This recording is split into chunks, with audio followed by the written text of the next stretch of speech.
Para ulama ini kalau kita ibadah ya anggaplah tamu tuqadan, kita akan mati besok hari. Tapi kalau urusan dunia ta'ishu abadan. Kan kurang lebih gitulah ulama punya kesimpulan.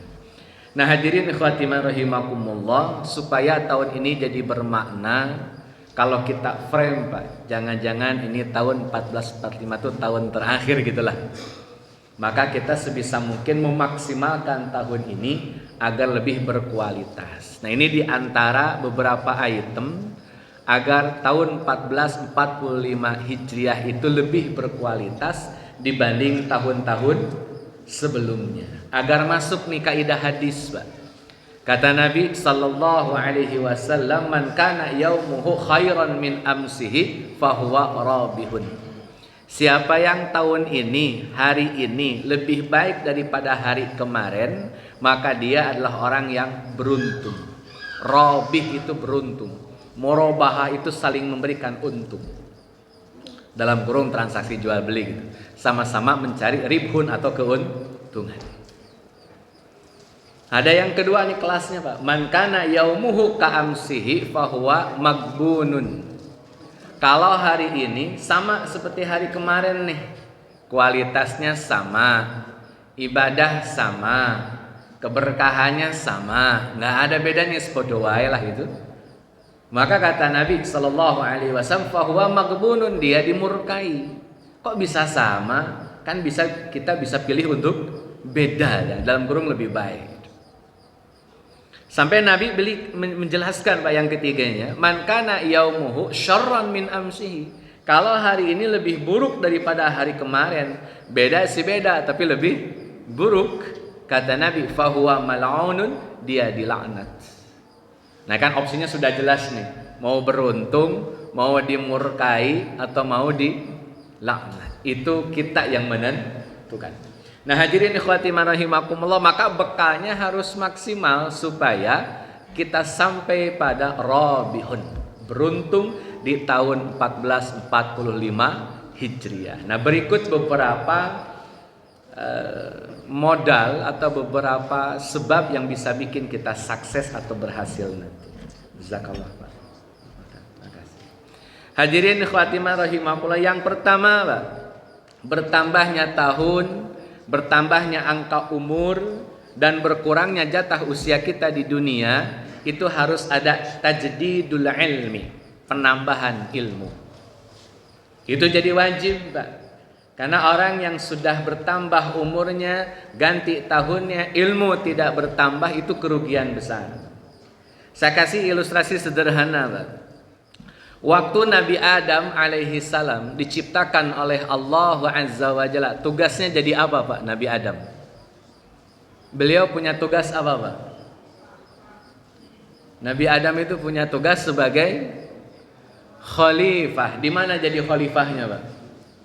Di surga apa di bumi? Ayo siapa? Nabi Adam itu jadi khalifah fil jannah au fil ardi. Jawabannya fil ardi. Di surat Al-Baqarah ayat 30 kata Allah Azza wa Jalla, inni ja'ilun fil ardi khalifah. Aku ingin menjadikan seorang khalifah di muka bumi. Jadi memang tugas Nabi Adam itu di surga di bumi Pak. Jadi tugas Nabi Adam itu di surga di bumi. Di bumi, nggak ada tugas Nabi Adam di surga. Nabi Adam tuh transit Pak di surga, bukan bertugas. Tugasnya harus di bumi. Makanya kata Allah, inni ja'ilun fil ardi laisa fil jannah. Maka ndak usah kemudian beralasan nih gara-gara Nabi Adam nih kita jadi tinggal di bumi, nyalahin Nabi Adam. Memang tugas kita di bumi Pak. Dari dulu juga di bumi tugasnya. Memang endingnya bakal di sini. Adapun punya kesalahan, kata Allah, la taqraba hadhihi syajarah fatakuna minaz zalimin. Itu bab yang berbeda. Toh tanpa atau dengan kesalahan, Nabi Adam akan tinggal di bumi. Itu frame supaya nggak nyalahin orang gitu loh. Emang kita tugasnya di sini. Nah hadirin ikhwati man rahimakumullah, Nabi Adam Pak, padahal baru diciptakan itu langsung diangkat jadi khalifah. Sedangkan iblis laknatullah alaih itu sudah lama hidup, bahkan lebih lama daripada Nabi Adam alaihi salam, tapi nggak diangkat jadi khalifah. Kira-kira apa alasannya? Kira-kira aja ini. Ini berhubungan dengan poin tadi, tajdidul ilmi, bertambahnya ilmu. Kira-kira kenapa? Nabi Adam baru diciptakan tapi sudah jadi khalifah daulat Allah. Tapi iblis pak umurnya lebih tua daripada Nabi Adam, nggak diangkat. Apa pasalnya? Karena Adam Allah anugerahkan ilmu dibanding iblis. Ayat 31-nya Pak, dalam surah Al-Baqarah Allah Azza wa Jalla tegaskan, wa 'allama Adam al-asma'a kullaha, dan Allah mengajarkan Nabi Adam beberapa nama, kullaha, seluruhnya. Itu ilmu, knowledge, pengetahuan yang didapatkan oleh Adam. Dalam tafsir Ibnu Katsir, ma makna al-asma, kata tafsir Ibnu Katsir, satu diartikan sebagai benda-benda langit, dua diartikan sebagai nama-nama anaknya Nabi Adam, tiga digambarkan oleh Ibnu Katsir sebagai nama-nama binatang yang Adam ketahui. Itu nama-nama tuh, al-asma bisa benda langit, bisa nama anaknya, bisa nama binatang atau tumbuh-tumbuhan, pokoknya semuanya bisa lah itu. Pokoknya al-asma, nama-nama atau ilmu lah secara umum. Itu Nabi Adam. Nabi Adam diangkat jadi khalifah ya gara-gara ilmunya. Maka di tahun 1445 kita punya komitmen untuk tajdidul ilmi, bertambahnya ilmu. Dan kalau konteks kita Pak, ini konteks kita tidak hanya sekedar ilmu ya bicara tentang agama saja. Saya kutip ada buku bagus ini ditulis oleh seorang ulama Arab Saudi.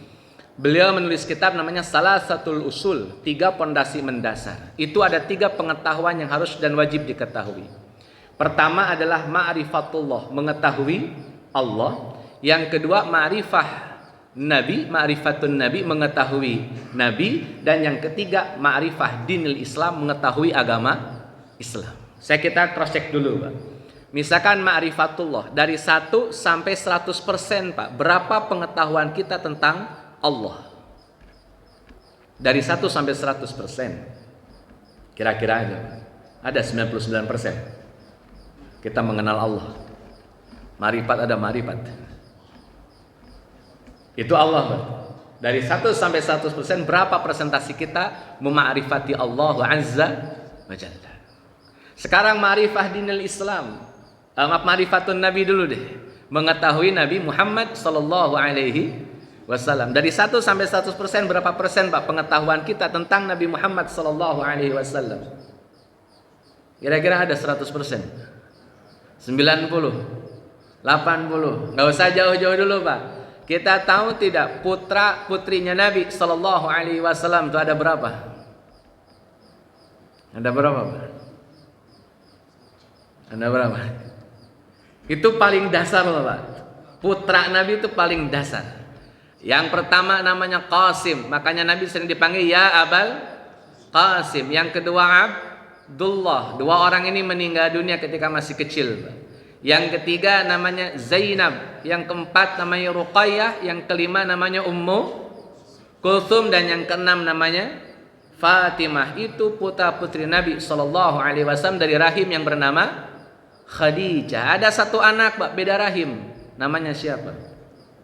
Ibrahim, putra dari Maria al-Qibtiyah. Nah hadirin ikhwati rahim, itu pengetahuan mendasar Pak. Jangan sampai kita mengaku mencintai Nabi sallallahu alaihi wasallam, keluarganya pun kita tidak kenal. Ini kan masya Allah, subhanallah. Bagaimana kita bisa disebut sebagai umat Nabi Muhammad sallallahu alaihi wasallam jika mengenal keluarganya Nabi saja kita sudah tidak tahu. Isi-isi Nabi pada berapa nih? Ada kebanyakan dikit nih. Istri Nabi ada berapa Pak? Biasanya kalau ngomong istri bapak-bapak semangat ini. Berapa Pak? 11. Kita hafal Pak satu-satu ini. Nah, itu. Dalam surat Al-Ahzab ayat ke-6 kata Allah Azza wa Jalla, istri Nabi itu ummahatuhum, ibunya orang-orang beriman. Itu istri Nabi, Pak. Jadi istri Nabi itu ibu kita semua nih. Mohon maaf, Pak, istri Nabi itu dari mulai 1 sampai 11 itu ibu kitanya, ibu kita orang Islam, Pak. Kira-kira saya tanya, Pak, ada nggak anak yang nggak kenal sama ibunya? Kira-kira ada nggak anak nggak kenal sama ibunya, Pak, sekarang ini? Bapak bikin rekening bank, nama siapa yang disebut? Berarti kenal sama ibu sendiri kan? Masa sama ibunya orang beriman nggak kenal? Ada 11 loh, Pak. Khadijah binti Khuwailid, istri pertama, wafat menikah dengan Saudah binti Zam'ah, istri kedua. Masih hidup menikah dengan Aisyah binti Abi Bakar. Itu semuanya dinikahi di kota Mekah. Tiga-tiganya dinikahi di kota Mekah. Kemudian pindah ke kota Madinah. Usia 9 tahun Aisyah baru bersama dengan Nabi SAW di kota Madinah. Istri keempat Hafsah binti Umar bin Khattab, putri dari sahabatnya Nabi yang bernama Umar. Kemudian menikah lagi dengan Zainab binti Jahsi, mantan anak angkat beliau yang bernama Zaid bin Harithah. Kemudian menikah lagi dengan Zainab binti Khuzaimah, menikah dengan Ummu Salamah, mantan dari Abi Salamah, menikah dengan Ummu Habibah, putrinya Abu Sufyan, musuh Nabi. Jadi musuhan bapak-bapaknya nih, anaknya dinikahin. Itu rumus tuh, Pak, tuh. Biar akur, maksudnya kagak musuhan. Ummu Habibah atau nama aslinya Romlah binti Abi Sufyan.